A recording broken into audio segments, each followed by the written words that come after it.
You're listening to 3CR Radio. Well, on the 28th of June 1969, there was an uprising at the Stonewall Inn in New York City, and that sometimes controversially has been credited with the rising and the evolution and the birth of the gay liberation movement in Western countries. In the studio, I'm very privileged to be joined by Alison Thorne, veteran activist and member of Radical Women. Alison, welcome back to 3CR. Oh, thank you, James.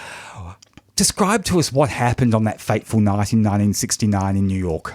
Well, I think the thing that's really important to start with first is the bigger context, because what happened in New York when working class kids from Harlem, drag queens, butch dykes, trans women of colour rebelled and said no to yet another routine police raid on the bar where they hung out, the Stonewall Inn. That happened in a bigger context, and it happened in a bigger context of the 1960s, where there was the civil rights movement, there was women's liberation, there was the anti-Vietnam War movement. Like, it was an incredible time of social change, and young people right across society were being impacted by that, and that included gender diverse people and trans people who were also being impacted. What does it tell us about the suppression of the working class? Right, okay.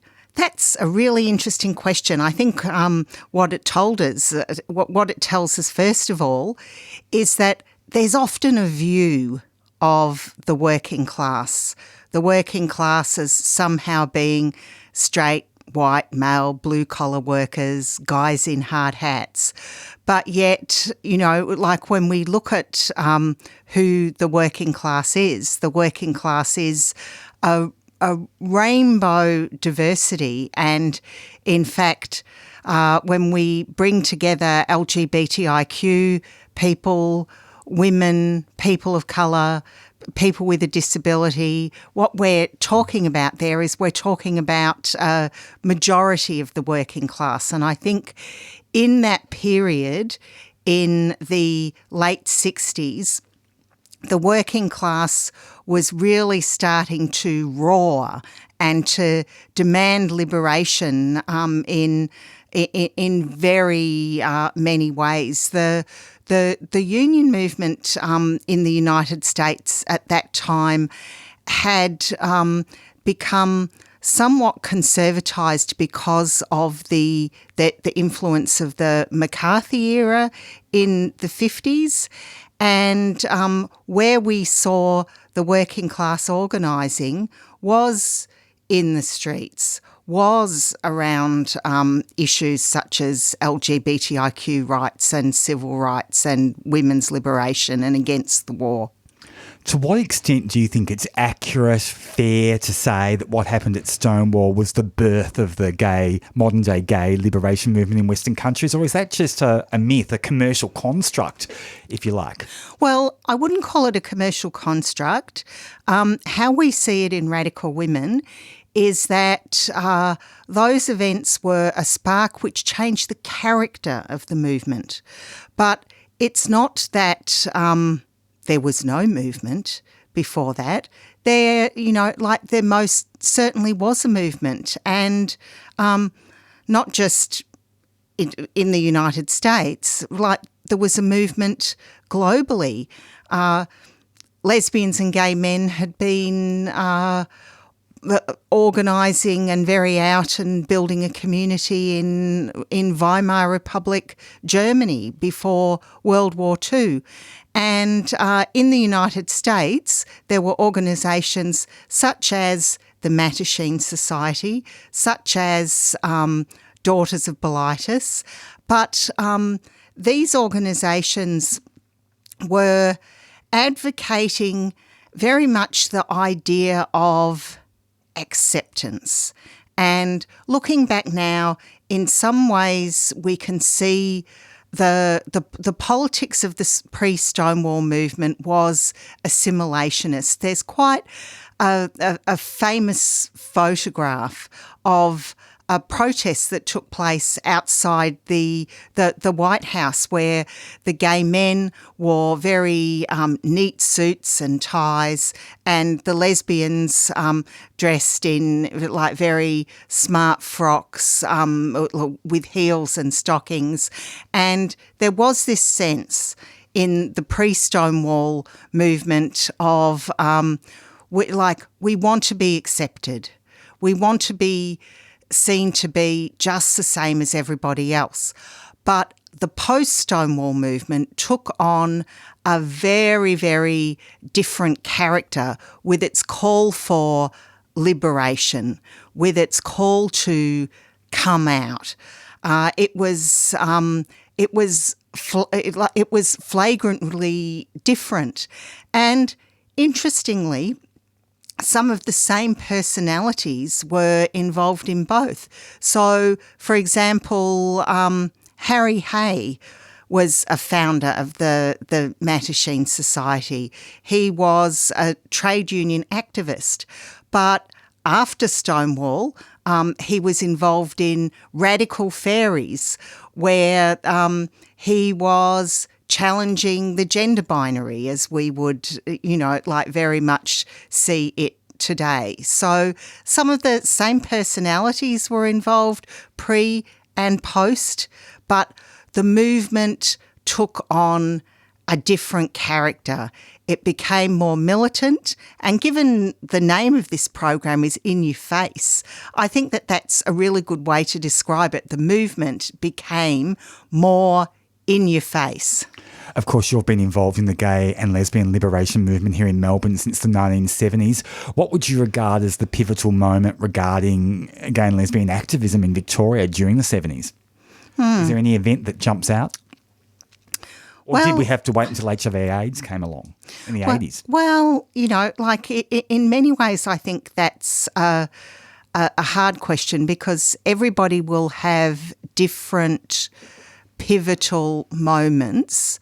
But for me, a really pivotal event took place in 1979, and that was the 5th National Homosexual Conference, which took place at the Universal Workshop in Fitzroy. And that was a very important conference. A lot of important things came out of that conference, including the formation of Gay Community News, which went on to become Outrage.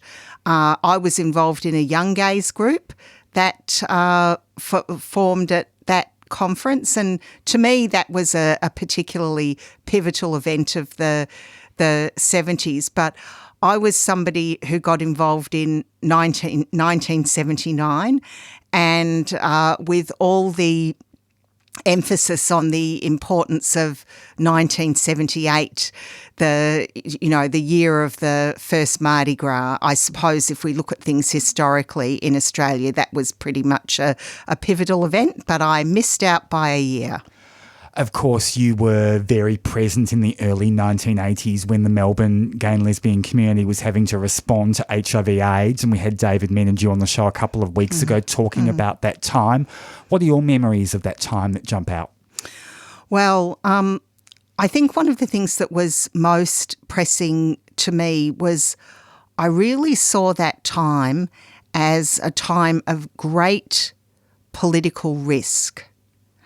And it was a period of great political risk because we had taken steps forward through gay liberation, and we were making some progress. But with the arrival of HIV/AIDS on the scene, that was something that was a potential political threat to the LGBTIQ community, as well as something that was obviously a health threat. And I think that the way that the community rallied around and formed community organisations such as the Victorian AIDS Council, or at the time the Victorian AIDS Action Committee, to be able to speak with one united voice for the community was incredibly powerful. I know you're very modest, but of course the Victorian AIDS Council became Thorne Harbour Health.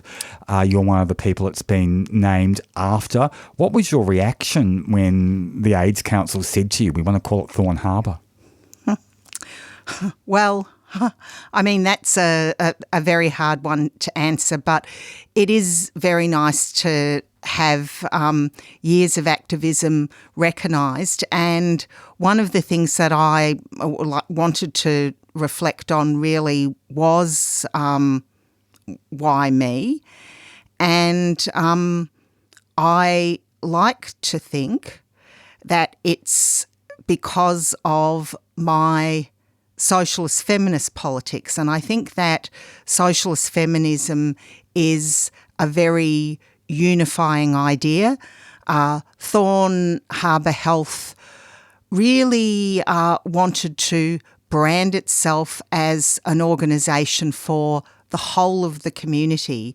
So to have a woman, someone who'd been involved for many years in socialist feminist politics, in the Aboriginal movement, somebody who'd been like a very early advocate for transgender rights, as well as somebody who had been involved in helping organise the community response to HIV/AIDS right from the start, tick the boxes for what now has become Thorne Harbour Health in terms of linking back to the origins of the organisation, to its roots, but also looking to the future in terms of Thorne Harbour Health being an organisation that is for the entire LGBTIQ community. Of course, you knew Keith Harbour, who the organisation is also named after. How would you describe Keith, especially his response to HIV and the activism that he undertook? Well, it was a real honour to have my name linked, with the name of Keith Harbour, precisely because he was an openly HIV positive person who was an activist. You know, he was a founding member of ACT UP, and this is the kind of politics that I also advocate, that it is extremely important that we get out there, that we organise, and that when necessary we're prepared to put feet on the street, and that we're prepared to build a movement. 3CR.